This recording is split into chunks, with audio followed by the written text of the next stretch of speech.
volví. Chicos, se fue de internet. Disculpen, pero se fue de internet y a veces pasa eso. A ver. Muy bien. ¿Se puede ver el PPT de todas maneras? ¿Sí, no?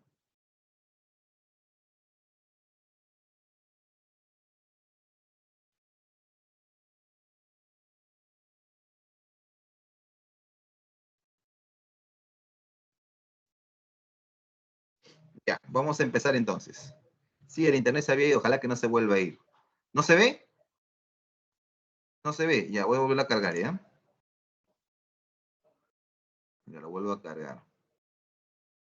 Ojalá que no se vuelva a ir internet, porque hoy día me ha estado fallando el internet. Ya.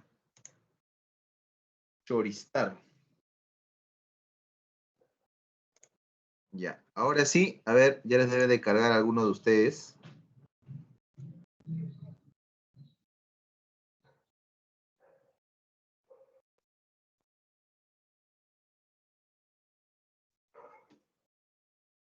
Ya, perfecto. Bueno, vamos a tener que correr un poquito.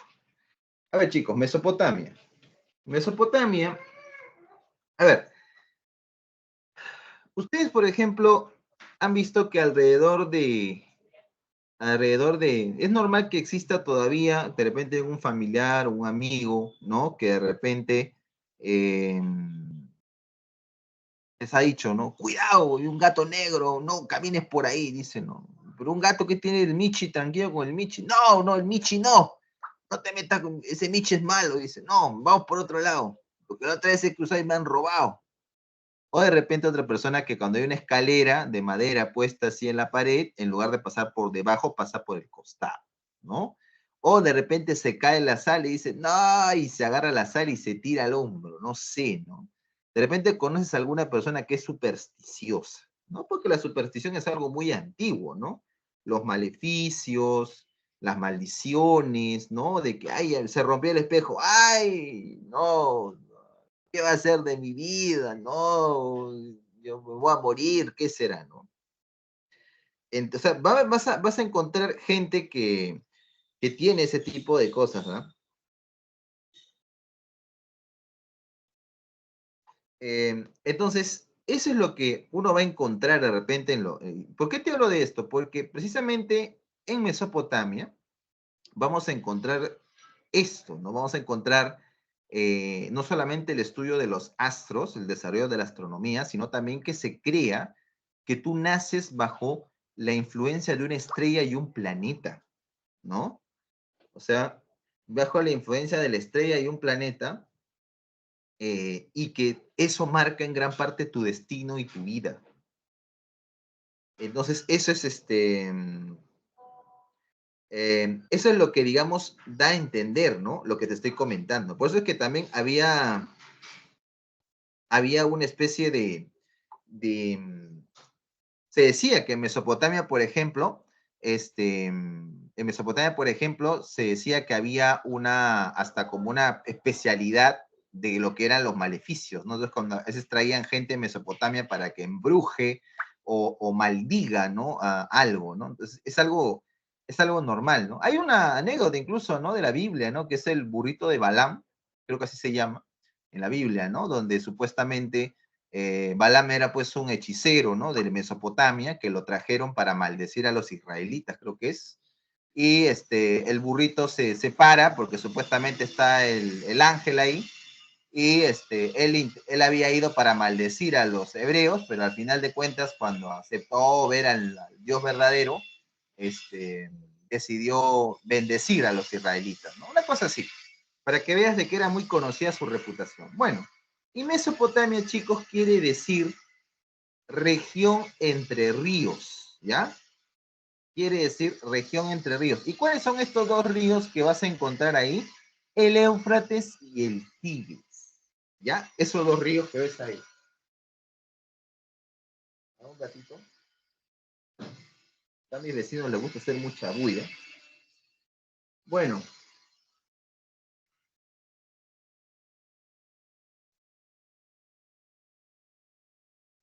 entonces, esta civilización, chicos, surgió más o menos hacia surgió más o menos hace 2500 años, ¿no? Hace 2500 años, y fue una de las más avanzadas, ¿no? Actualmente esta región Entre Ríos está pues dentro de varios países, ¿no? Principalmente de lo que hoy día es Irak, ¿ya? De lo que hoy día es Irak, y la zona donde se ubica se le llama el Cercano Oriente. ¿Estamos bien? Cercano Oriente, así se le llama, ¿ya? Muy bien. Y como pueden ver en la imagen del mapa, se puede ver claramente que hay varias ciudades, ¿no? Hay varias ciudades que van a poblar Mesopotamia. Es que era una zona muy poblada, ¿no? Muy poblada, densamente poblada. Y bueno, y también fue una zona donde surgió la agricultura. Así que también date cuenta, ahí surgió el arado, la rueda, la escritura, la agricultura también fue importante, ¿no? O sea, es un foco importante en Mesopotamia. Mira, y Egipto está ahí cerca, ¿no? Está también relativamente no tan lejos, ¿no? Por eso es que recuerda que en el Neolítico estas dos zonas formaron lo que se llamó la media luna fértil, ¿no? Estas dos cosas. Bueno, ¿cuáles son los límites de Mesopotamia? Al norte, chicos, limita con Anatolia, lo que es hoy día el desierto de Anatolia, sería pues Turquía, hoy esto es Turquía. Al lado sur, Arabia, ¿ya? Arabia. Al lado este, el Golfo Pérsico, y al lado oeste, no, perdón, al lado este, el Golfo Pérsico, y ahí cerca también está la meseta de Irán, ¿no? La meseta de Irán también es muy importante. Acá me he equivocado, debería ser Siria. Siria debería ser. Bueno, entonces, eh, este es el lugar donde se va a gestar las principales acciones en la historia, ¿no? Y bueno, y tiene tres grandes regiones, chicos.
A ver, otra vez se me cortó. Parece que hay un problema con el programa porque ya desde la mañana he tenido problemas con el programa. El internet no se me... Pensé que era el internet, pero tengo señal normal. Eh, sí puedo cargar porque si no, no me cargaría nada. ¿Sí? Parece que hay un problema con el Teams, así que justo nos ha tocado que se malogre hoy día. Pero bueno, vamos a continuar. Así cortándonos, pero vamos a continuar. Felizmente está que va y viene, así que no se está cortando permanentemente. Ya, ¿me escuchan, no?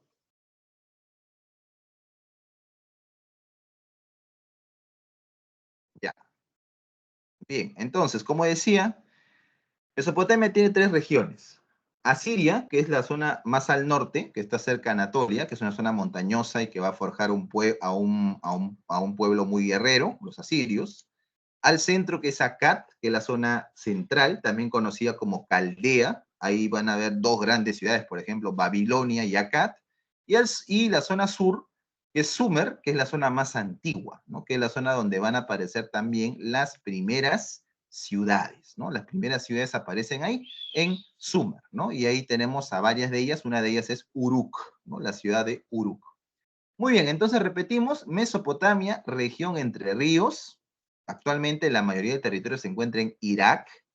La ubicación al norte con Anatolia, al sur el desierto de Arabia, al este al Golfo Pérsico y al oeste Siria, ¿no? Me se te dirán ahí he puesto, pero se equivocado. Bueno, después tenemos las tres zonas, ¿no? Que es Asiria, Akkad y Sumer. Ya está, se acabó. Ya hemos ubicado en gran parte el origen. Y los ríos principales, por supuesto, es el Éufrates y el Tigris, ¿no? Esos dos tienen que ver bastante con un elemento y otro. Muy bien. ¿Hasta ahí alguna pregunta? ¿Se entendió? Vamos pasando mientras. Me dicen, por favor, si pasa la imagen, ¿ya? Porque de repente se le está demorando también en pasar. Sí, acá se le llama a una de las ciudades más importantes que van a establecerse en el centro de Mesopotamia. Es más, Akkad va a ser la sede del primer imperio de la historia universal, así se llama. En algunos libros figura como Akkad o también figura como Ágade, ¿ya? Así figura también, Akkad o Ágade. Así que si ven ahí alguna vez es la misma cosa, ¿ya? No se vayan a bloquear. Muy bien. Me dicen que sí se ve, ¿no? Porque de repente tiene otra cuestión diferente, ¿no? Muy bien. Listo, vamos a continuar entonces. Egipto tuvo etapas donde sí fue un imperio, pero, pero el primer imperio egipcio ocurre después de lo que va a ser la aparición del imperio acadio. O sea, no es contemporáneo, ¿ya? No es contemporáneo. Por eso es que el imperio acadio figura, pues, figura, por supuesto, de forma diferente. O sea, figura como primero. Ya, ahí está si hablamos de las nomenclaturas.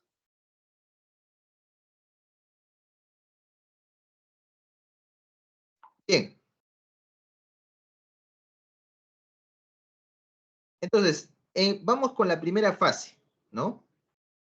La primera fase es el periodo sumerio, ¿no? Que ya te dije que es la parte más antigua y la parte donde aparecieron las primeras ciudades en Mesopotamia, ¿no? Bueno, entonces este periodo va del año 3800 al 2350.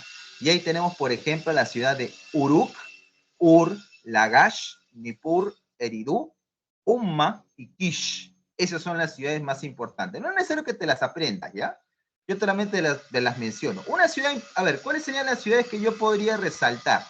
Resalta solamente Uruk y Ur, estas dos ciudades. ¿Por qué? Uruk es la ciudad más antigua de Mesopotamia y de Sumer. Fue una de las primeras que tuvo, obviamente, que hubo, por supuesto, en general, ¿no? Fue la primera que, por ejemplo, tuvo también muralla.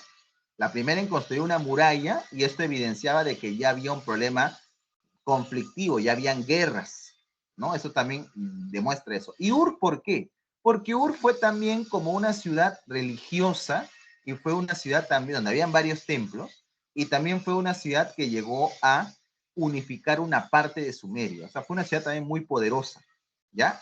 Ur, ¿ya? Esto es una ciudad muy, muy importante. Así que hay que resaltar esas dos, Uruk y Ur, ¿ya? Esas dos de las que estoy mencionando. Voy a repetir de nuevo entonces las ciudades. Ur, Uruk, Lagash, Nippur, Eridu, Umma, Kish. Así se llama, ¿ya? Bien. Ur, Uruk, Lagash, Nippur, Eridu, Kish, ¿no? Esas son las ciudades más importantes de Mesopotamia propiamente. ¿Ya está? Entonces, eso es lo que vamos a mencionar. También hay que resaltar que la primera escritura que va a surgir en Mesopotamia fue la pictográfica. Que recuerda fue una escritura que surgió con la idea de registrar, por ejemplo, cosechas, ¿no? Cuántos alimentos habían sacado, cuántos animales tenían. Pero después va a evolucionar a una mucho más expresiva que también relataba cosas, o sea, ya contaba cosas, me refiero a relatos escritos, ¿no? Y ahí donde va a aparecer la escritura cuneiforme. Ahora, si me preguntas, ¿en qué ciudad de esas que está ahí se conocen como uno de los primeros vestigios de la escritura cuneiforme? Yo te digo la ciudad de Uruk, ¿ya? La ciudad de Uruk es ahí donde vamos a ver. Profe, ¿Ur era poderosa en el sentido militar o en recursos? Militar, ¿ya? Militar, militar. Buena pregunta, Mauro. Militar. Recursos en general todos lo manejaban. Militar. Ur fue una potencia militar. Profe, entonces con ellos aparece la escritura. Claro, exactamente. Ahí empezaría la división incluso de la edad antigua, ¿no? Exactamente. Bueno, ¿qué más? Bueno, como te dije, la mayoría de las ciudades sumerias eran ciudades-estado, o sea, eran pequeñas ciudades que representaban, por supuesto, el poder. Recuerda que el gobernante de las ciudades se les conoce como lugal o también se le llamaba el ensipatesi, ¿no? El ensipatesi. También ¿no? Era como una especie de rey sacerdote. Y estas ciudades tenían sus propias leyes, tenían pues sus propias alineaciones como tales, ¿no? Bueno, entonces ahí encuentras eso mismo, ¿no? Ahí encuentras eso, lo que acabo de mencionar. ¿Mm? Eh, bueno, también hay dos personajes muy importantes, ¿no? De Sumeria, ¿no? Antes de que termine este periodo. Tenemos, por ejemplo, a Urukagina, de la ciudad de Lagash, y Lugalsagesi, de Umma. ¿Por qué? Porque Urukagina se le conoce como uno de los reyes de esas ciudades, ¿no? Que dictó medidas a favor de la mujer. Y se dice que construyó una especie de código que sería uno de los más antiguos de la humanidad, incluso antes que Hammurabi. Pero el problema es que ese código lamentablemente está perdido, no existe, solo existen referencias a las leyes que dictó y todo, que eran a favor de las mujeres y a favor de los pobres, pero ese código no quedó a la actualidad, ¿no? Se ha perdido. Así que Urukagina es como un precursor de la legislación en Mesopotamia. ¿Me dejo entender? Urukagina, es un rey, Urukagina, así se llama. Y por otro lado, Lugalsagesi fue el, digamos, el rey más poderoso de todo Sumer en la última etapa.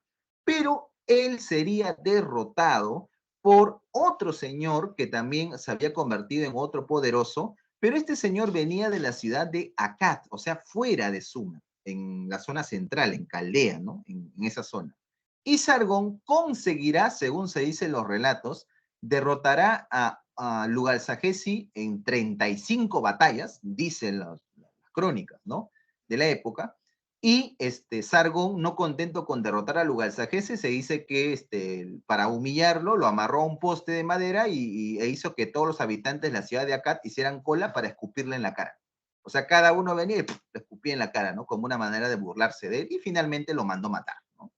Entonces, después de este periodo de apogeo de Sumer, viene la aparición del primer imperio de la historia, organizado por Sargón I de Akkad, que es el primer emperador o primer soberano, ¿no? Bueno, y ves una imagen de la infantería sumeria, ven ustedes que ellos solamente utilizaban cobre y bronce, no utilizaban hierro todavía, y ya aparece, mira, por ejemplo, algo muy parecido a los carros de guerra, ¿no? Ya, eso es lo que podemos encontrar. Son los primeros vestigios de las guerras, ¿no? Muy bien. ¿Cómo se llama el gobernante de las ciudades? Ah, ya. El gobernante se le llama Ensipatesi. Ensipatesi. ¿Ya? Ensipatesi. Más adelante vamos a hablar de ellos de todas maneras. ¿Ya? ¿Qué divinidades creían? Eso vamos a hablar también al último, ¿sí? En la parte de la religión, ahí vamos a ver algunos detalles, ¿no?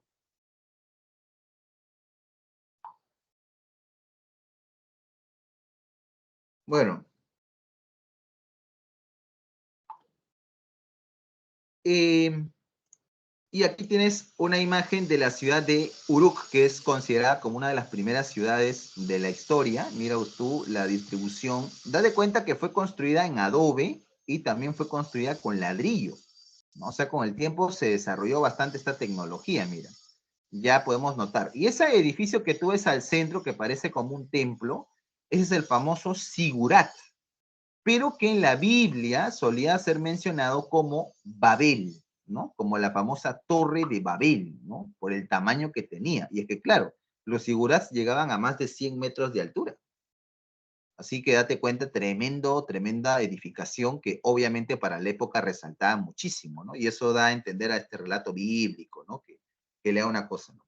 Parece como una fusión de indios y romanos, claro, parece, ¿no? Pero Uruk era una de las primeras ciudades, ojo, que tenía agua potable, desagüe, tenía también las calles pavimentadas, en este caso con una especie de barro especial, ¿ya?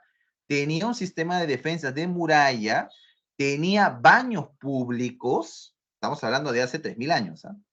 2.500 más o menos, y tenía un sistema de policía que obviamente recorría la ciudad para poder capturar a los asaltantes, porque ya había la ratero, ¿no? El pericote siempre hubo, ¿sí, no?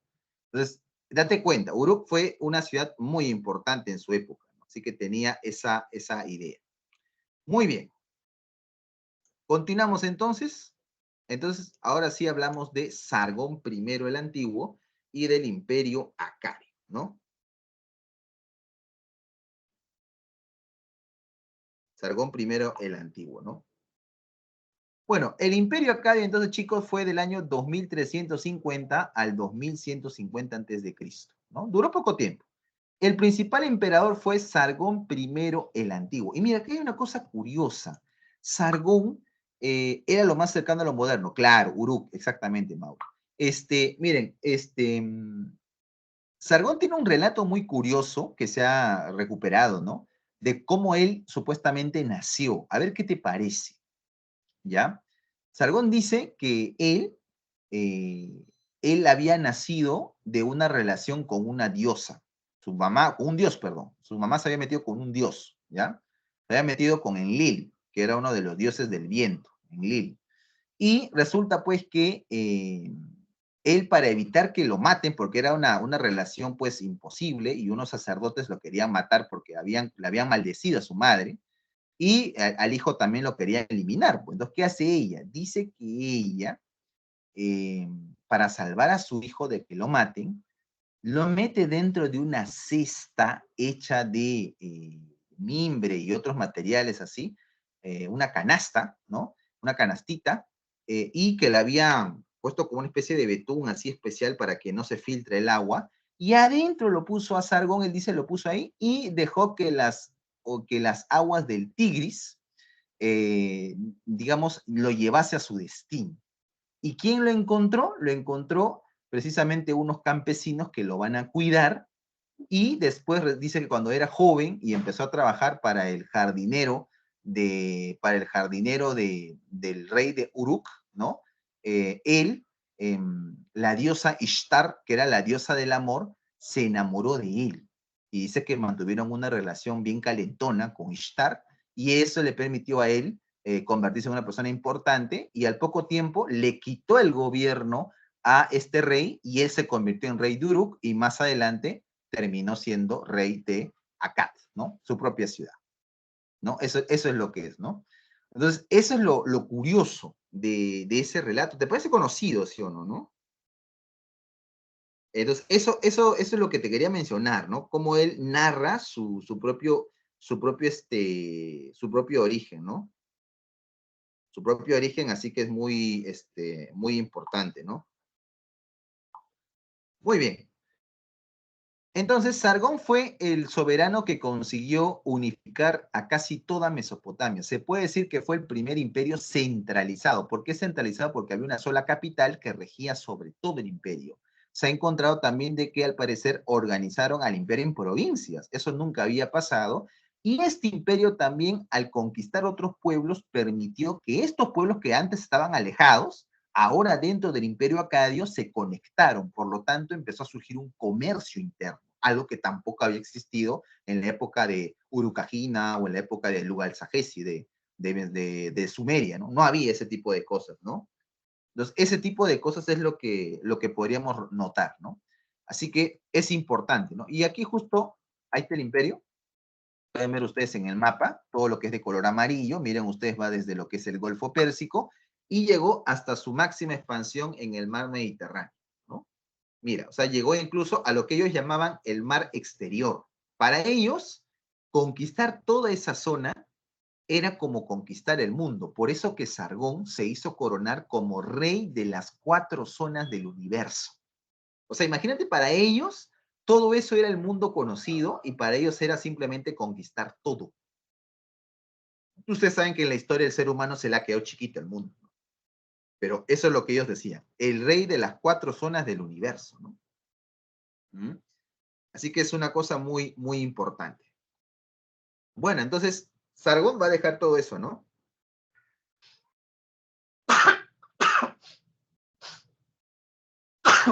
Perdón, chicos, el Omicron.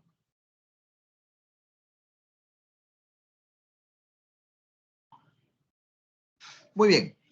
Entonces, después el imperio tuvo algunos problemas porque como era un estado en una zona fértil, la mayoría de pueblos, como puedes ver tú ahí en la imagen, los hurritas que dicen, ¿no? Todos esos pueblos que eran montañeses y otros, ansiaban establecerse en Mesopotamia porque había muchos recursos, o sea, había agua, habían tierras fértiles, habían recursos naturales, entonces, ¿por qué no establecerse por la fuerza, ¿no? Si no me lo quieres prestar, entonces a palos me lo vas a prestar, ¿no?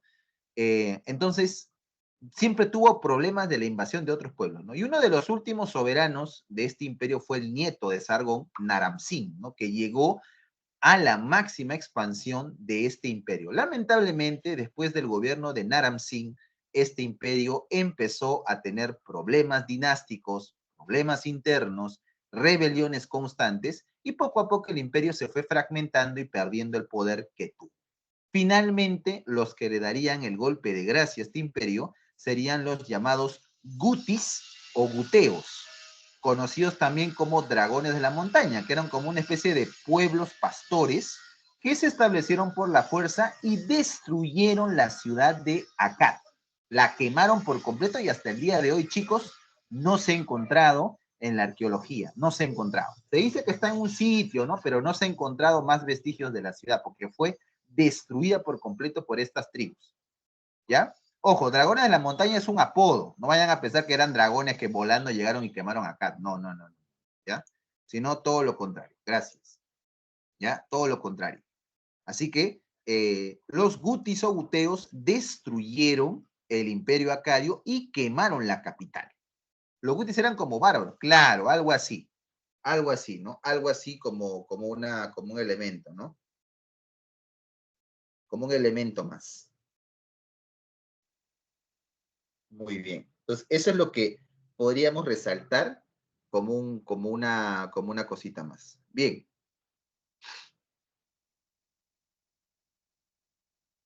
Entonces, pero ¿qué es lo curioso? Que los gutis, no se sabe mucho de ellos, ¿no? La poca información que hay es que al parecer no solamente conquistaron a los acadios, ¿sí o no? Pero como ellos no tenían una cultura tan sólida, terminaron absorbiendo la cultura de ellos, la cultura de los acadios. ¿No? Terminaron absorbiendo la cultura de los acadios.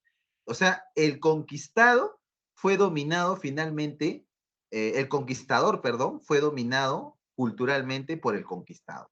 Por eso se dice que los procesos de crisis en Mesopotamia, así de invasiones como tú ves ahí, lo que ocurre es que ocurre como una especie de mestizaje cultural, como una transculturación, porque los que terminan conquistando y destruyendo el imperio terminan absorbiendo lo que tenía de cultura, porque ellos mismos se darían cuenta, ¿no? Que ellos no estaban tan organizados como este estado que tenía pues leyes, tenía ciudad, tenía todo. ¿Me dejo entender?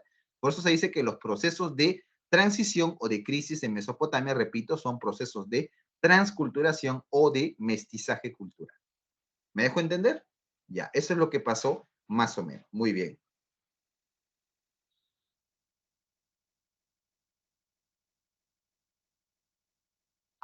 Muy bien, entonces ahí tenemos el resultado. A ver, entonces aquí, mira, acá justo está Naram Sin, mira, ¿eh?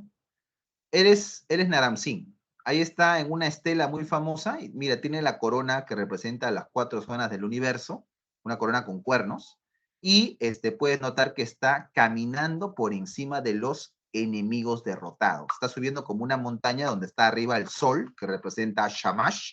Shamash es el dios sol, y está pisando a sus enemigos. Mira. Es una manera de representar la derrota y la victoria sobre sus enemigos. ¿Qué te parece? ¿No? Ahí está. Naram Singh, ¿no? Profe, pero si estaban tan organizados, ¿cómo fueron invadidos? Lo que pasa, Juan, es que en un imperio tienes que mantener muchas cosas. Caminos, tienes que mantener funcionarios, tienes que mantener muchas cosas. Entonces, lo que pasaba con el imperio acadio es que ya no tenía muchos recursos económicos porque muchas zonas se habían independizado y las continuas revueltas también son costosas porque tienes que invertir en alimentos, tienes que invertir en mucho. Entonces, toda guerra cuesta. Y cuando no tienes el dinero para solventarlo, te quedas sin plata, te quedas... Bueno, en esta época no había dinero, pero sí había trueque, ¿no? Pero me refiero que tenías que gastar en alimentos, tenías que gastar en medicinas para tus soldados, tenías que invertir en armas, tenías que conseguir pues cobre, tenías que conseguir para poder hacer los cuchillos, hacer los escudos, y eso obviamente demanda tiempo y una inversión. Por lo tanto, el imperio acadio ya no lo tenía. Y encima había problemas dinásticos. Se peleaban, ¿no? Se peleaban entre ellos, entre los hermanos, entre los familiares. Entonces, como dice una frase, ¿no? Como diría Julio César, divide y vencerás, ¿no? Y eso es lo que estaba el imperio acadio. Estaba dividido, debilitado económicamente, entonces solamente los gutis le dieron el golpe de gracia. ¿Me dejo entender? Ya, por eso. Así que no es porque estén organizados siempre, ¿no? Siempre hay un momento donde flaquea todo, ¿no?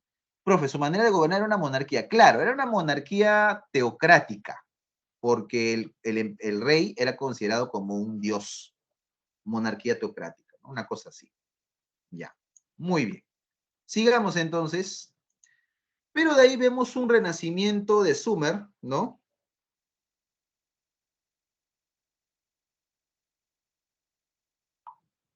Eh, y eso dentro de Sumer, ¿por qué? Porque resulta que eh, cuando Akkad desaparece, Sumeria se independiza, pues, ¿no? Pues claro, porque ya habían sido conquistados por Sargón y ahora pues que ya se libraron, ¿no? Ya van a volver nuevamente a ser libres, ¿sí o no? Claro, pues. Entonces, lo que sucede es que aquí va a haber pues como un renacimiento, ¿no? Un tiempito donde van a ser libres Sumeria otra vez. Y aquí resaltamos 2 periodos, ¿no? Así, chico nomás. Periodo de Lagash, ya sabes que es una ciudad, y aquí tenemos a un rey al que ves ahí sentado, ese es Gudea, ¿ya? Mira, esa imagen que ves ahí es la imagen de un Ensipatesi, ¿ves? Ese es un rey en Sumeria, mira, así con ese tocado, corona, ¿no? Todo lo demás, ¿no? Es un Ensipatesi. Mira en su indumentaria, está en cuneiforme. Míralo bien en su como una faldita que tiene ahí, este está escrito en cuneiforme y ahí está su nombre en cuneiforme, ¿ya? Entonces, eso es. Y después tenemos otra vez Ur, otra importante ciudad, ya te dije. ¿Por qué he resaltado Ur acá? Porque aquí aparece un soberano llamado Urnamú y él crea uno de los códigos también de ley más antiguo, el código de Urnamú, que según se cuenta fue el modelo de inspiración de Hammurabi para hacer el suyo. Mira, o sea, mira cómo en Sumeria estamos viendo ya estas cosas, ¿no? Código de Urnammu también es precursor de Hammurabi, del famoso código de Hammurabi, ¿no? Mira, el código, y de Urnammu sí se conservan algunas de las leyes de Urnammu. Y es muy parecido al de Hammurabi, ¿eh? Muy parecido. Así que no tengo por qué dar. Así que menciona acá como un precursor el código de Urnammu, ¿ya? Eso es lo que te estoy mencionando. Listo. Ahorita voy a hablar quién es Hammurabi, Mauro, no te preocupes, no te preocupes. Ahorita voy a decir quién es Hammurabi. Ahorita a continuación voy a hablar de Hammurabi. Bueno, estas guerras, eh, eh, estas guerras entre estas ciudades finalmente van a hacer que surja otra ciudad que va a conquistar a todas. Estamos hablando ahora de Babilonia. Y Babilonia va a aparecer como un gran imperio que va a someter finalmente a toda Mesopotamia. O sea, sería como una segunda unificación, ¿verdad? Porque la primera fue el imperio acadio y esta sería como una segunda. Babilonia se convierte en la urbe más poderosa de toda Mesopotamia, y de esa etapa llamada primer imperio babilónico, chicos, podemos resaltar a un rey. ¿Quién es ese rey? El que ves acá. Hammurabi. Ahora sí, para responder a los que no sabían quién es este men, ya. Hammurabi. ¿Quién es este pata? Hammurabi fue un rey de Babilonia, de una ciudad poderosa de Mesopotamia. ¿Cuál es la época donde él vivió? Primer imperio babilónico. Ahí están los años, ¿ya? Mira, ¿y por qué te dije que el código, te acuerdas que te dije primero Urukagina, después te dije Urnamu, ¿sí o no? Te dije que son precursores, ya. Porque él va a dejar uno de los códigos de leyes más antiguos de la historia del mundo. O sea, aparte de los que te he mencionado, este sí está completito, ¿ya? Sí tiene completito. Este sí, ¿son cuántas leyes son? Son más o menos 350 leyes. Y eso, mira, ¿sabes dónde está el código? Acá al costado, mira. ¿Ves acá Hammurabi? Y acá a la derecha, mira, ¿ves acá una persona sentada y una persona parada en una especie de laja de piedra? Ya, este es el código de Hammurabi. La persona que tú ves ahí sentada es un dios. Es el dios Shamash, el dios solar. Y le estén entregando a Hammurabi, que está parado, le está entregando el bastón de la justicia. Y Hammurabi está con una posición como de agradecimiento y de rezo, y está recibiendo el bastón del dios. Y abajo, donde, no sé si ustedes ven como unas inscripciones, todo eso está escrito en cuneiforme, y ahí están las 340 leyes. Ahí están todas. Eso sí se ha conservado. ¿Ah? Muy bien. Entonces, ¿cómo se llama? Código de Hammurabi, conocido muy bien, chicos, también como la ley del talión. Claro, ojo por ojo, diente por diente. Pero yo te digo código de Hammurabi porque ese es el nombre correcto, ¿ya? Vamos a poner acá, código de Hammurabi. Profe, ¿cuál es el código de leyes? Código de Hammurabi.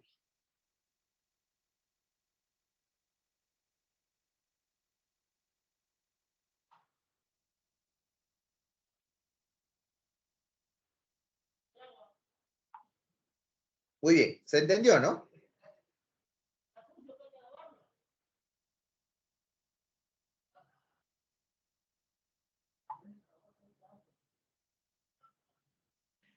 Profe, ya. Ese es el código de Urnamu. Vamos a poner acá, ¿ya? Código de Urnamu. Es un precursor de este código. Claro, la ley del talión. Mira, ¿por qué le dicen ley del talión ojo por ojo ya? Mira, te explico por una sencilla razón. Mira, si un médico saca el ojo por negligencia a un paciente, a ese médico se le sacará el mismo ojo. Así dice la ley de Hammurabi. Otro, si un ladrón es encontrado robando en una casa y para entrar cavó un agujero, ¿no? Un agujero para poder ingresar a la casa, a ese ladrón se le enterrará vivo en el agujero que cavó. ¿Mm? Otro ejemplo, si una niña es ultrajada sexualmente por un hombre mayor, ¿no? Por un hombre mayor, este hombre tiene que ser castrado, pasar y pagar una indemnización fuerte a la víctima, y si la víctima queda embarazada o muere, si este hombre tiene una hija de la misma edad o de cierta edad, esa hija morirá para compensar la muerte de esa persona inocente. Por eso le dicen ojo por ojo, diente por diente. O sea, como que tú me das estas, yo te devuelvo con la misma, ¿no? No sé si me están escuchando con lo que estoy hablando, ¿no? Otro, por ejemplo, dice, ¿no? Si dos amantes son encontrados por su esposo o la esposa infragante, o sea, los han encontrado pues en pleno delito, ¿no? En pleno delito, puede organizarse con su barrio, ¿no? Con sus vecinos, para capturarlos y sin juicio previo amarrarlos y arrojarlos al río, a los dos. se castiga la poligamia en el Código de Hammurabi. Poligamia, mira, estamos hablando de hace 2000 años atrás. Ya se castiga la poligamia, se castiga el robo, se castiga la violación. ¿Te das cuenta? ¿No? Se está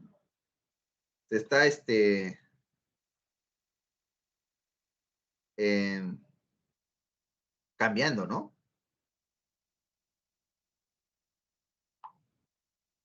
Petición a Castillo aplica el código de Hammurabi a la velocidad de la luz. No, no, tampoco tanto, ¿ah? Porque eso sería, ya hemos evolucionado para llegar a eso, ¿no?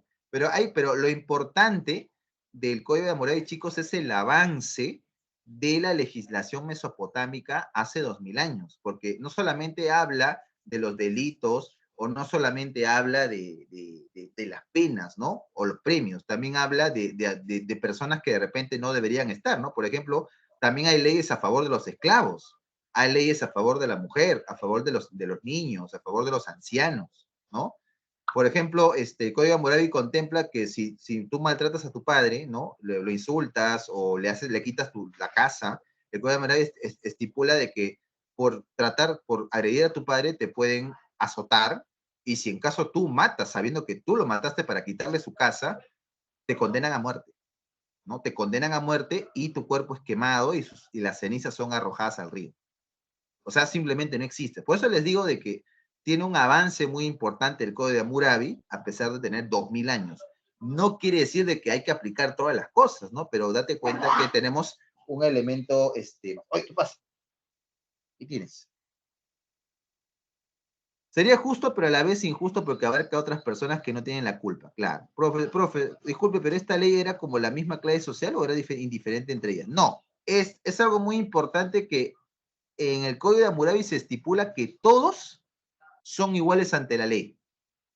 Mira, son iguales, o sea, la ley se aplica para todos. Así seas de la nobleza, así seas comerciante, así seas un campesino. ¿Te das cuenta?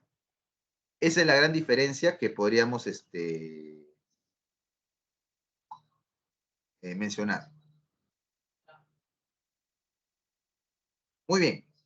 ¿Alguna pregunta más sobre eso?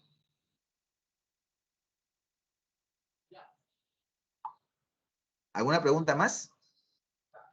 Ya. Entonces ahí está la importancia del Código de Hammurabi, ¿no? Bueno, y después el Imperio Babilónico terminó con la invasión de los pueblos hurritas, casitas e hititas. Son otros pueblos que llegaron pues desde otra zona de Asia, ¿no? Y uno de los más importantes que he mencionado, hurritas, hititas y casitas, ¿sabes a quién hay que resaltar, chicos? A los hititas. ¿Por qué? Porque los hititas trajeron algo nuevo a Mesopotamia, el hierro. El hierro, ¿no? ¿Ya? El hierro, ¿no? El hierro. Así que acuérdate, si yo te pregunto, te preguntan dentro de los procesos de los pueblos, ¿quién es el pueblo que trae el hierro a Mesopotamia para que todos utilicen? Son los hititas. Ellos son los primeros que traen el hierro a esa zona. Muy bien. Profe, si lo aplican en el Perú, medio país desaparece. Bueno.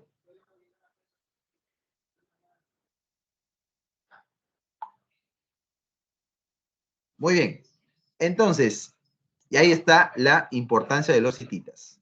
Pero después viene una etapa, pues, también muy larga de la historia de Mesopotamia, y ahí tenemos, pues, a los asirios. Los asirios fueron uno de los pueblos más guerreros y sangrientos de Mesopotamia, y durante mucho tiempo gobernaron ese lugar. Mira, gobernaron por más de 4 siglos, ¿no? Y eran conocidos no solamente por sus tácticas de guerra, ¿no? Ellos fueron los primeros en innovar nuevas tácticas de guerra, de ataque, ¿no? Por ejemplo, tú puedes ver en la imagen que ellos crearon torretas, mira, unas torretas así forradas con madera y pieles para poder hacer como unos arietes y tumbarse las murallas, ¿no? O poder asaltar a las murallas. También se hablan que ellos fueron los primeros en utilizar flotadores para poder cruzar los ríos. Y tú dirás, pero ¿cómo hacían los flotadores? Bueno, las vejigas, inflaban las vejigas de los carneros, ¿no? Y se colocaban en los brazos, así varias de ellas, y cuando se iban al agua, flotaban, pues, y podían cruzar los ríos, y así que prácticamente ningún tipo de elemento podía podía mencionarse, ¿no? Profe, ¿fue el imperio asirio uno de los más crueles por los reyes a través del terror? Claro, exactamente, Marité. Exactamente, ¿no?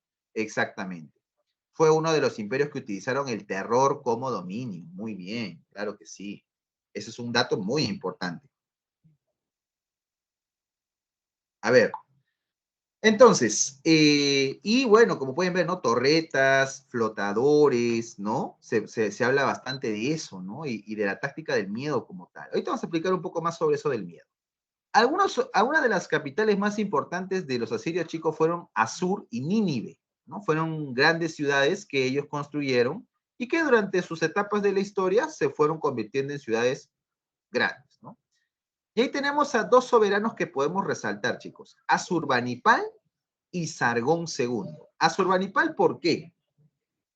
Asurbanipal se le recuerda por ser uno de los gobernantes que dio apogeo al imperio, pero también porque se encontró en uno de sus palacios lo que se considera como la primera biblioteca de la historia. O sea, no se encontraron libros, sino eran tablillas de arcilla escritas en cuneiforme, porque recuerden que la escritura cuneiforme no se hacía en papel, se hacía en una tablilla de arcilla, porque las inscripciones eran hechas con punzones, así como una especie de maderas, como unas cañas, que iban poniendo así, ¿no? Las puntitas, ¿no? Los símbolos, ya. Se hacía en arcilla.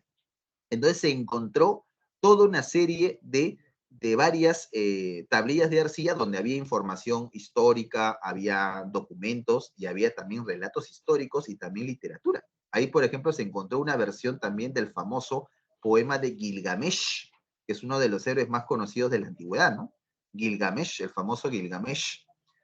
Bueno, y por otro lado, Sargón II llevó a la máxima expansión del imperio asirio y sometió la tierra de los faraones. O sea, a los asirios nadie les podía ganar, ni los babilonios, ni los persas, ni los hititas, ni siquiera los egipcios. Nadie podía contra ellos, eran imparables, ¿no? Eran imparables. Es más, los asirios son los que van a utilizar más el hierro en espadas, cascos, escudos, para poder enfrentarse. Y muchos de los pueblos que ellos conquistaban no sabían usar el hierro. Así, ¿qué usaban? Bronce y cobre. Y un arma de hierro era mucho más fuerte y resistente que un arma de cobre que se partía en dos. O sea, también los asirios tenían superioridad militar, pero también tenían superioridad tecnológica.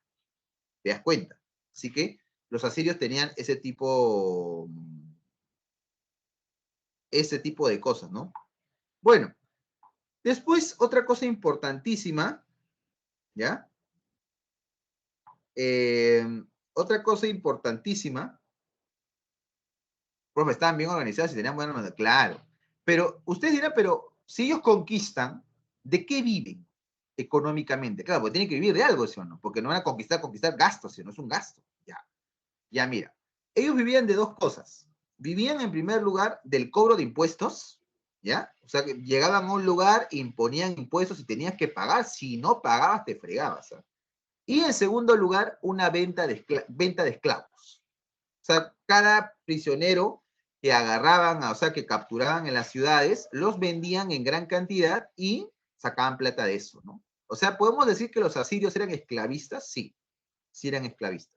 Además, tenían una política agraria relativamente importante, o sea, se dedicaban a la agricultura también, pero no era una actividad tan grande para ellos, ¿no? Porque como ocupaban varios sitios, cobraban impuestos, sacaban comida, no tenían problema, ¿no?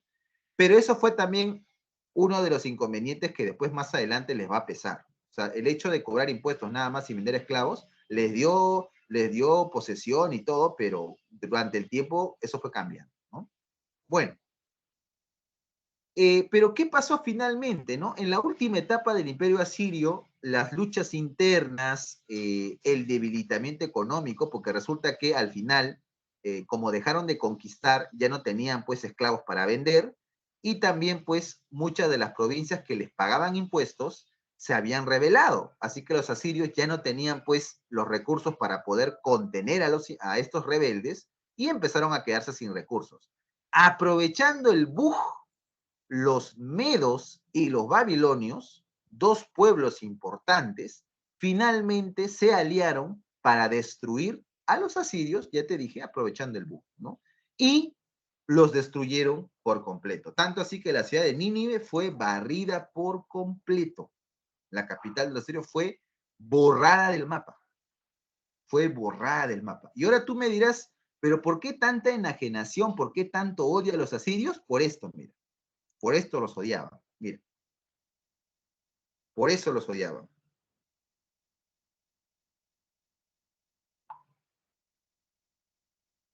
¿Qué te parece? Ahí está lo que una de sus compañeras les acaba de decir. Este es un elemento de los asirios. Dominio por medio del terror y el miedo. ¿Y qué es lo que estás viendo tú ahí? Esta es una estela, o sea, es una laja de piedra donde está el recuerdo, pues, de la conquista de una ciudad. Y mira lo que están haciendo los asirios con los vencedores, con los luchadores, los prisioneros de la ciudad. Mira lo que están haciendo. ¿Qué están haciendo? ¿Mm? ¿Qué están haciendo los asirios?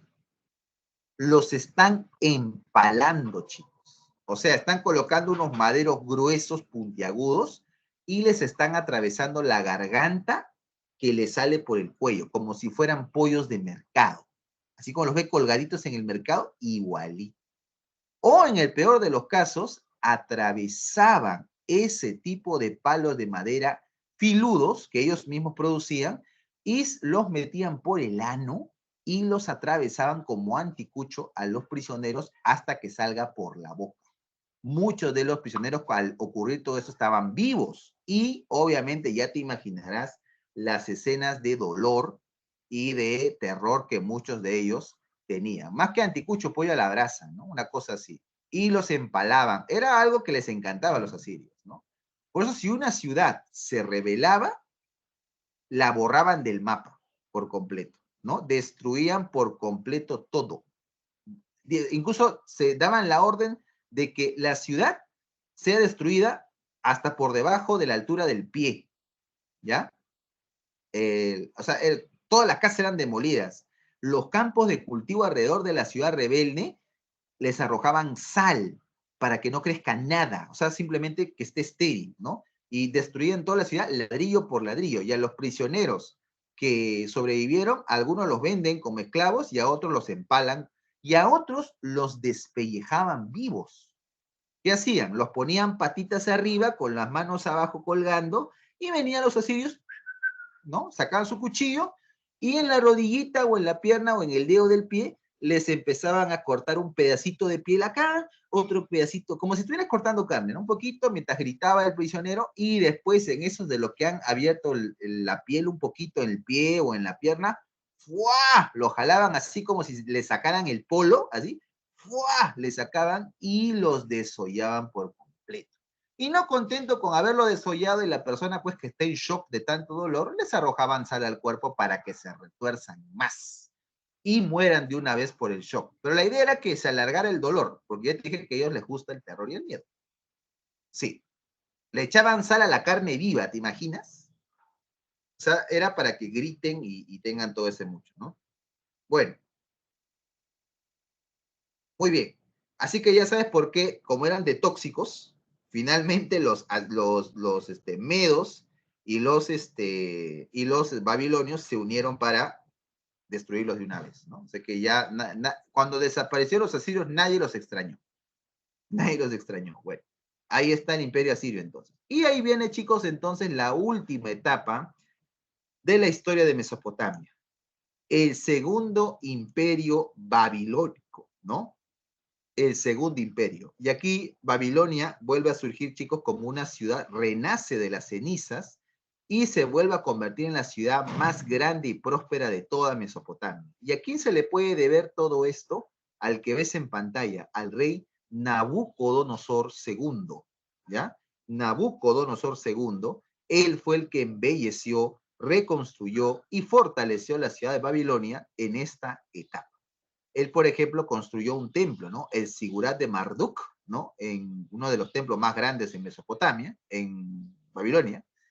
Derrotó a los egipcios en la batalla de Carquemish, embelleció la ciudad de Babilonia con estanques, piletas, canales de acueductos, templos, estatuas, ¿no? Ahí, por ejemplo, se puede ver en la imagen, chicos, la famosa puerta de Ishtar, que está hecho en ladrillos esmaltados de color azul en lapislázuli, con imágenes de varios animales en pan de oro, o una imagen dorada que se refleja. O sea, si tú ves esa imagen, va a parecer, si tú ves en la actualidad, parece como si fuera una mayólica azul bien bonita, bien pintada, lujosa, que adornaba esta puerta que era la más bonita de toda Babilonia, la puerta de Ishtar, así se llama.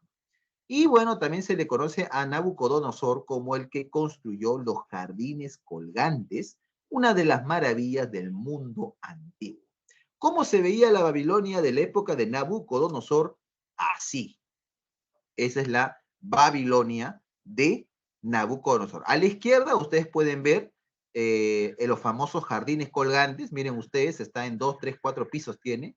Y al fondo ustedes pueden ver un templo, ¿no? Ese es el Sigurat de Marduk, el que construye Nabucodonosor dentro de su reinado, ¿no? Y ahí está la ciudad en pleno, ¿no? Como pueden ver ustedes. Eh,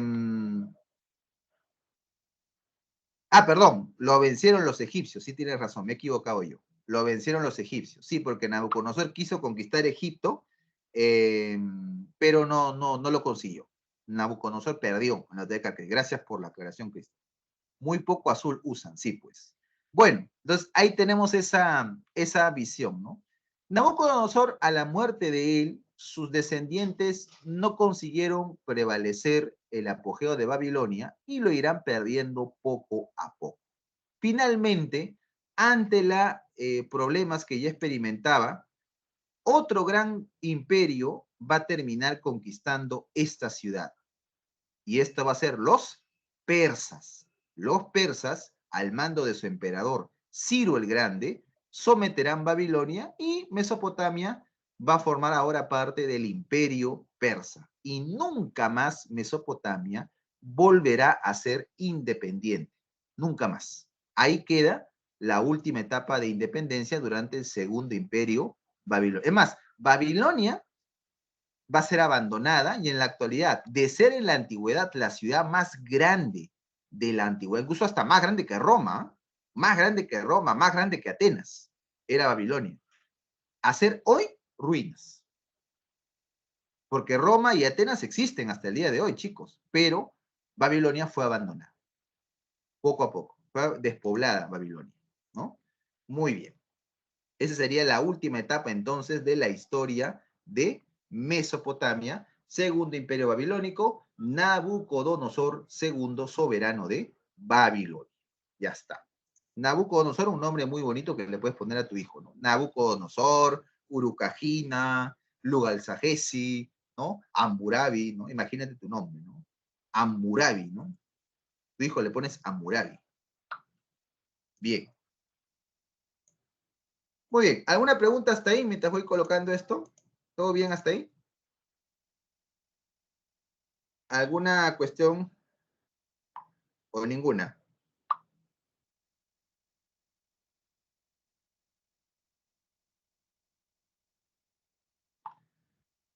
¿Alguna pregunta? ¿Todo bien? ¿La barba larga significa algo? Bueno, la barba larga implica dos cosas: salud, prosperidad. Y ese viene a ser, ¿cómo se llama? La razón por la que muchos reyes en Babilonia, en Asiria, tenían la barba larga. Salud y prosperidad. Nada más. No era otra cosa, ¿no? Y también porque algunos dioses también tenían esa representación, ¿no? Y algunos, como ya les dije, en Mesopotamia principalmente eran monarquías teocráticas, ¿no? Porque muchos de los soberanos eran considerados como dioses en la tierra. ¿Me dejo entender? ¿Quién fue el último rey de Babilonia? Muy buena pregunta, muy buena pregunta. No, bueno, eso no viene en San Marcos, así que no te preocupes, ¿ya? Pero el último rey es Nabónido, ¿ya? Nabónido es el último, Nabónido, ¿ya? Ese es el último rey que viene a ser el soberano de Babilonia, el último, antes de que llegue, ¿no? En la Biblia aparece Baltasar, ¿no? En la Biblia aparece Baltasar, más o menos, pero bueno, es otra cosa. Muy bien. Ahora vamos con la estructura social, económica y cultural de Mesopotamia, ¿ya? A ver, sigamos.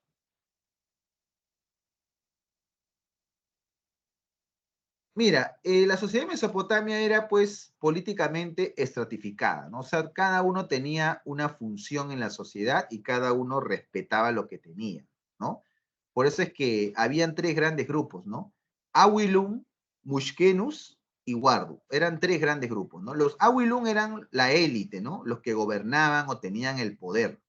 Los Mushkenu eran los sirvientes y los Wardu son los esclavos. ¿Te das cuenta? ¿No? Son los esclavos. Los campesinos también entrarían dentro de los mushkenu, ¿no? Pero ellos eran libres, ¿no? No eran sirvientes. Los mushkenu entrarían ahí. Entonces, tienes tres grandes grupos, ¿no? La nobleza, los sirvientes y campesinos y los esclavos. Eso es, ¿ya? Para hacerlo más sintético.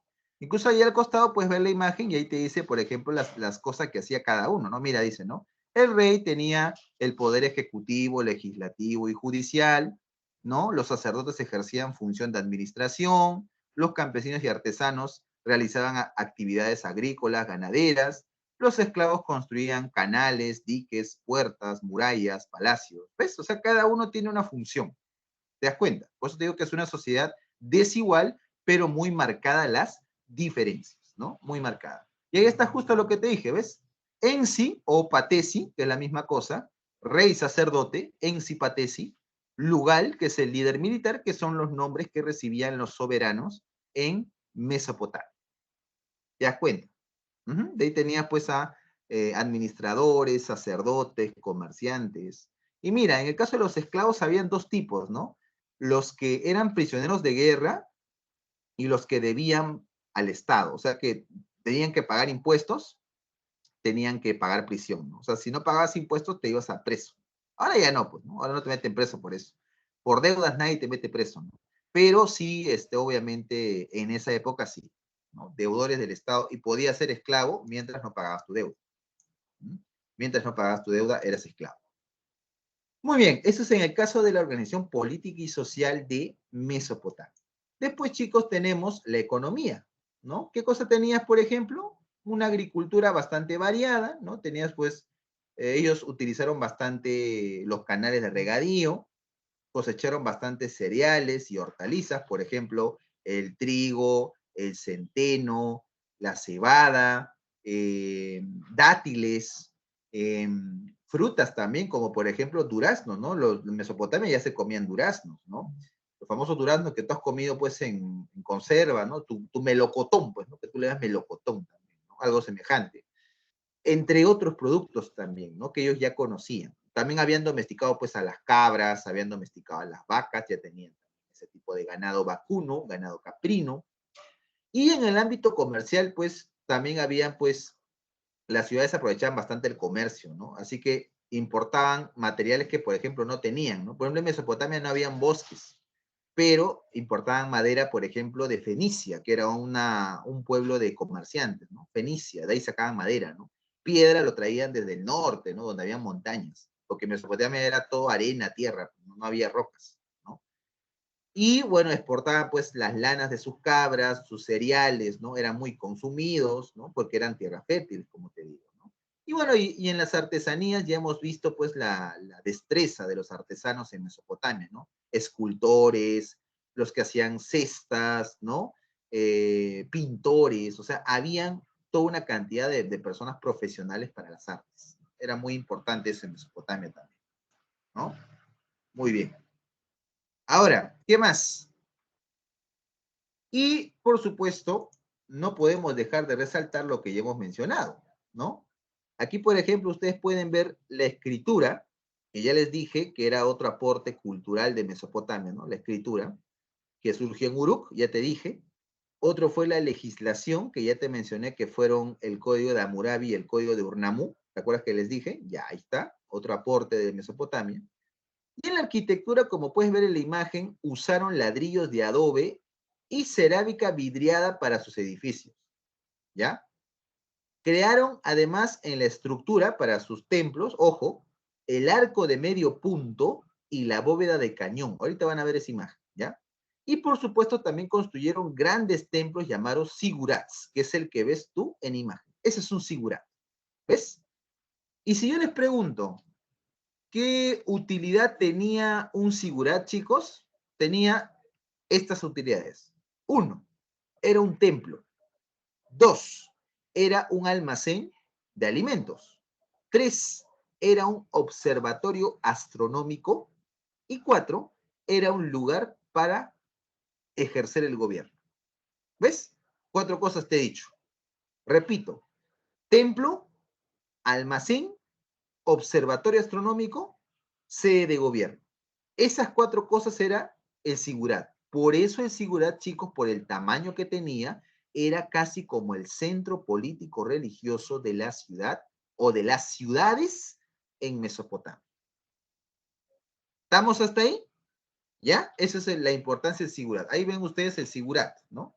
Y este es el arco de medio punto. Mira, a ver, déjame ver si que le he puesto la imagen o no. Uy, no le he puesto. Qué pena. Pensé que estaba la imagen acá. Bueno, no importa. Ah, y también en el ámbito matemático, ellos, por supuesto, también destacaron bastante. Destacaron bastante, ¿no? Destacaron, por ejemplo, en la que era la numeración decimal y sexagesimal, llegaron a definir una circunferencia y dividieron el tiempo. Se cuenta que ellos son uno de los primeros, al igual que los egipcios, en dividir el tiempo en 24 horas, 60 minutos, 60 segundos, ¿no? Tenían esa visión también importante, ¿no? Así que es otro aporte de Mesopotamia como tal. Bueno, y por supuesto, en la escultura ellos resaltaron bastante.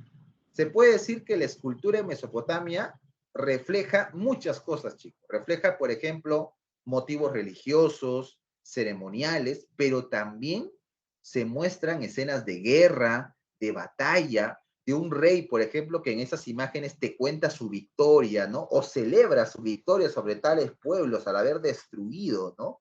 Por eso que la escultura era muy importante dentro de Mesopotamia porque reflejaba escenas de la vida cotidiana. ¿Mm? O sea, eso por eso es muy importante la escultura en Mesopotamia. ¿Ya? A ver, por ejemplo, un ejemplo de escultura, los famosos toros alados. Ahí está, mira.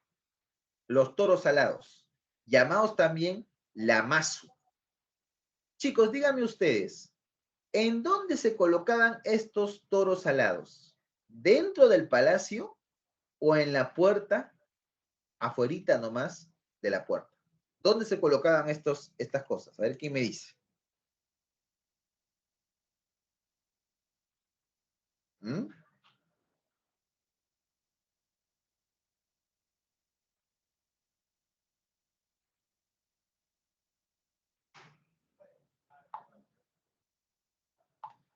Muy bien, en la puerta. ¿Saben por qué? Porque la masu, ¿sabes qué quiere decir? Guardián.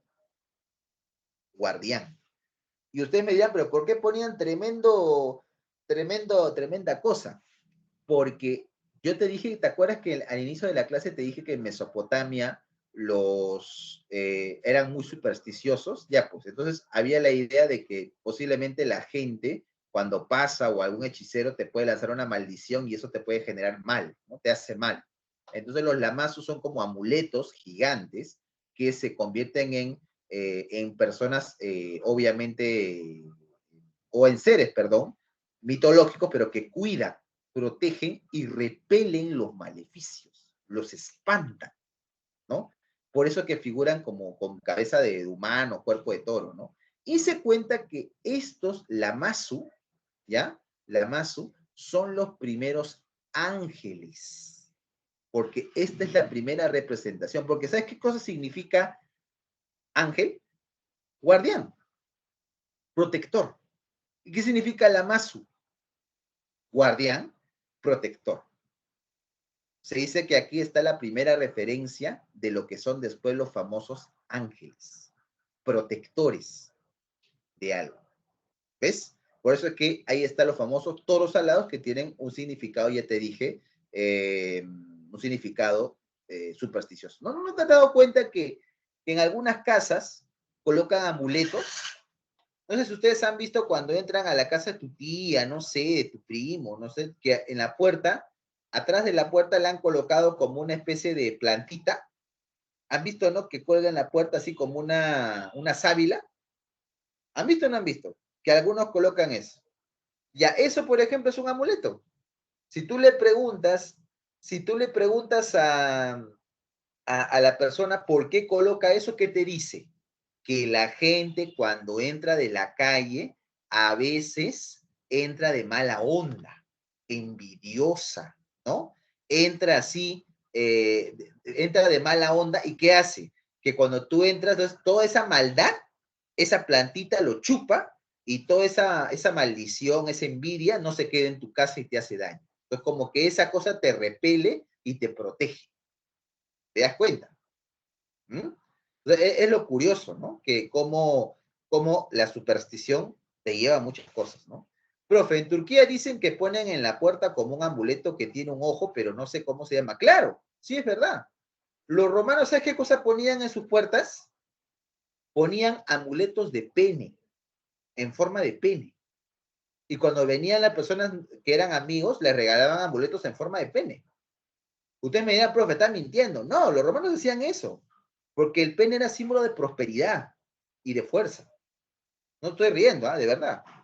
Por eso te digo, los amuletos y la superstición siempre han estado de la mano del ser humano, ¿no? La pata de conejo, ¿no? O sea, ese tipo de cosas, ¿no? ¿Ya? Si la planta se seca es porque entraron con mala vibra y si florece por tobar está en buen momento. Ah, ¿ves? Eso es lo que tú estás muy bien, ¿no? Estás mencionando eso, ¿no? Ah, ¿qué país actualmente es Mesopotamia? Ya te dije que principalmente la mayoría del Éufrates y el Tigris pasa por Irak, ¿ya? Irak principalmente es Mesopotamia, Irak, ¿ya? País de Irak. Muy bien. Y miren ustedes el resultado. Miren, esto, ¿sabes cómo se le llama en la escultura de Mesopotamia?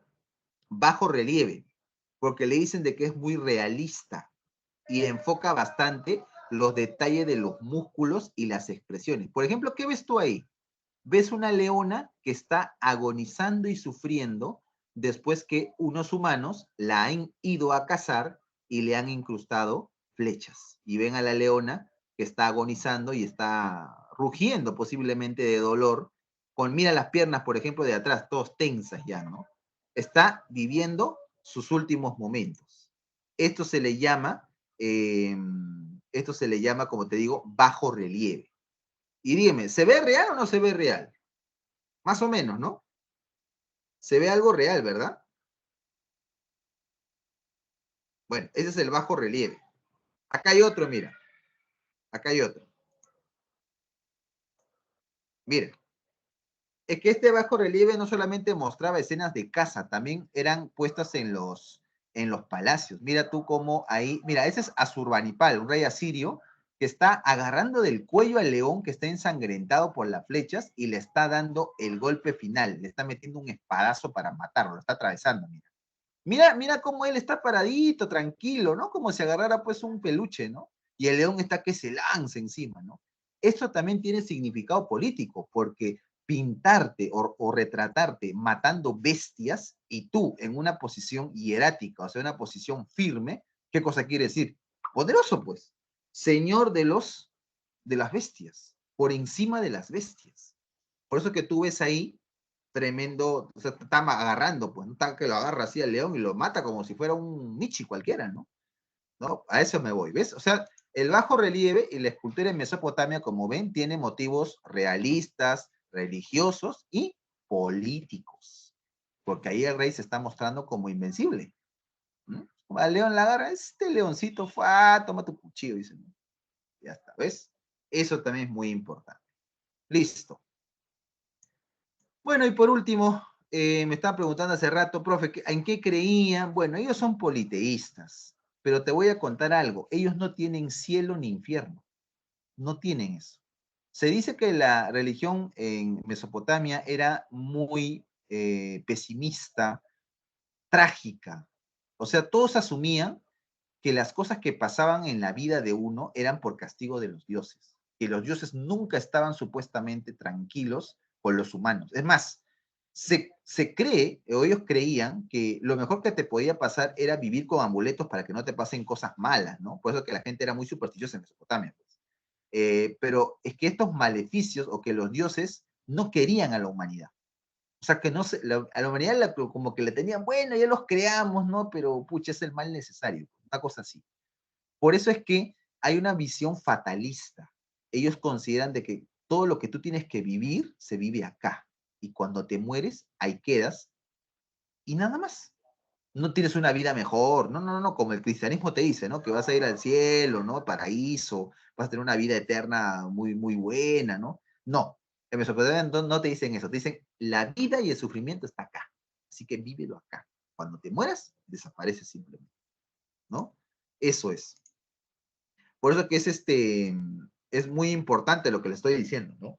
Bueno, y tenías pues algunos dioses, ¿no? Como Anu, que es el cielo, Enlil, que es el aire, Enki, la tierra, Ea, agua, Sin, luna, Shamash, sol, Ishtar, el amor, la diosa del amor y la belleza, ¿ya? Mira, por ejemplo, en Babilonia se le llamaba Ishtar a la diosa de la belleza, pero en Sumeria, o sea, en Uruk, Lagash, en esas ciudades, no se le llamaba Ishtar, se le llamaba Inanna. Pero es la misma diosa, es la misma diosa. Por ejemplo, en Babilonia había un dios que era también muy importante, Marduk. Marduk era uno de los dioses más importantes, ¿no? También. En Babilonia nomás, ¿eh? En otras ciudades no, en Babilonia. ¿Ya? Eso también. Mira, ¿cómo te digo que los dioses son tan ratas, son tan malos, que Enlil en una oportunidad estaba durmiendo y en eso pues Shamash, ellos crearon a los hombres, ¿no? Y empezó a hacer bulla y a él no lo dejaban dormir. ¿Y sabes qué hizo Enlil? Porque le llegó los humanos, le llegó, no quería escuchar a nadie. ¿Sabes qué hizo? Agarró un par de nubes, las juntó y ¿qué hizo? ¿Saben qué? Déjenme dormir, soltó las nubes y provocó el diluvio. Ese era lo que hizo Enlil, según el relato. Porque no lo dejaban dormir los humanos. Mucha bulla hacían, dicen la tierra. Les mandó el diluvio para que se ahoguen y se caigan. Ahí para que te das cuenta, pues, que sus dioses son muy trágicos, pues. ¿Sí o no? Son trágicos, pues, son muy... no les importa, ¿no? O sea, no les importa ese tipo de cosas, ¿no? Ahora enseñé por la toma. No, señor, cállate, déjame dormir, ¿no? Eso, ¿no? Y ahí donde surge pues un relato, ¿no? El famoso héroe de la Mesopotamia antigua, chicos, el famoso Gilgamesh, ¿no? El famoso Gilgamesh, ¿no? Gilgamesh, que recuerden, es este héroe, ¿no? Que recorre la tierra, ¿no? Buscando aventuras junto con su amigo Enkidu, ¿no? Incluso también él logra salvar al mundo de un diluvio, ¿no?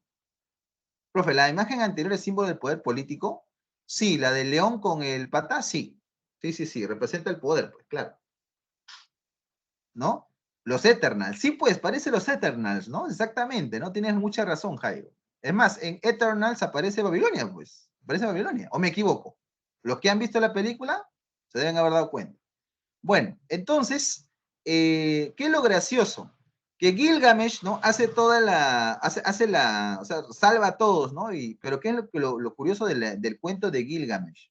Que después de tanto viaje, ¿ya? Gilgamesh, su amigo Enkidu, que antes era su peor enemigo, ¿eh? Era su enemigo, pero después se hicieron patas y viajaron por varias partes, ¿no? Pero un día Enkidu muere. Y Gilgamesh se queda muy triste, ¿no? Porque era su mejor amigo y porque siempre viajaban, era su pataza, ¿no? Su uña y mugre eran los, ¿no? Pero él no entendía, ¿no? ¿Por qué se murió su amigo Enkidu, ¿no? Entonces le dice a los dioses de que él quiere encontrar el sentido de la vida y viaja por el mundo. Y en el camino a él lo conocían como un guerrero bastante sangriento, pero ahora él en lugar de ser malo o frío, ahora era pues era como se llama, más amable, más bueno, ¿no? O sea, antes de ser Puno de Punos, o sea, de ser nivel Antártida, ahora pasó a ser Piura, ¿no? Pasó a ser así desierto del Sahara, o sea, caliente, o sea, pasó a ser todo lo contrario, ¿no? Una persona amable. Y ahí es donde salva supuestamente a la humanidad del diluvio, pues. El famoso, donde él construye, se dice, un barco también para salvar a las personas y a los animales. ¿No? Eso también es lo que hace Gilgamesh. Y después logra todos esos viajes y cuando logra su objetivo final, los dioses se le acercan, como nunca, porque los dioses, como te digo, les llega altamente a los humanos y le dicen, Gilgamesh, has hecho algo muy bueno que ni los dioses hemos podido completar, ¿ya? Has detenido la furia de Enlil y lo has terminado tú, y más cosas. Te vamos a dar un premio. Tú dices que quieres seguir viajando, ¿no? Entonces te vamos a dar la vida eterna. Y es donde Gilgamesh, que antes pensaba eso, por su amigo Enkidu, y le dice, no, no quiero la vida eterna. Que no quieres vivir para siempre, para poder seguir viendo aventuras, vivir la guerra y todo lo demás, enfrentar a enemigos, a monstruos y a titanes y todo. No, ya no quiero ya. ¿Y por qué no quieres? No, solamente quiero, he descubierto lo que realmente vale la vida y lo único que yo deseo es llegar a vivir lo que tengo, que me queda, y poder en el otro mundo encontrarme con mi mejor amigo Enkidu. Quiero volver a verlo a él y a otros amigos que ya no están, porque quiero seguir pasando aventuras con él y ellos en la eternidad. Solamente eso quiero. O sea, ya en la otra vida, ¿no? Y Enkidu le dice eso a los dioses, no quiere la vida eterna, sino quiere morir para encontrarse con su mejor amigo y seguir siendo amigos para siempre. Eso es lo que le dice, ¿no? Y así va, se va a Uruk, que era su ciudad, gobierna hasta que muere y finalmente, supuestamente, se vuelve a encontrar con Enkidu y siguen viviendo aventuras hasta el fin de los siglos, ¿no? Gilgamesh. Ese es uno de los relatos más antiguos de la historia, chicos, la epopeya de Gilgamesh, uno de los relatos en Mesopotamia más antiguos que se han encontrado, que tiene más de 3000 años. Si quieres leerlo, bájatelo en PDF o cómprate el libro. La epopeya de Gilgamesh, que habla del sentido de la vida y el valor de la amistad. Y el valor de la amistad. Muy bien. Muy bien, chicos. Eso será pues todo el día de hoy. Muchas gracias por la atención y nos vemos pues la siguiente semana. No se vayan a olvidar que tienen su práctica, por favor. Pasen a su práctica. Alto spoiler. Pasen a su práctica, por favor, no se vayan a ir. Me avisan si está o no la prueba.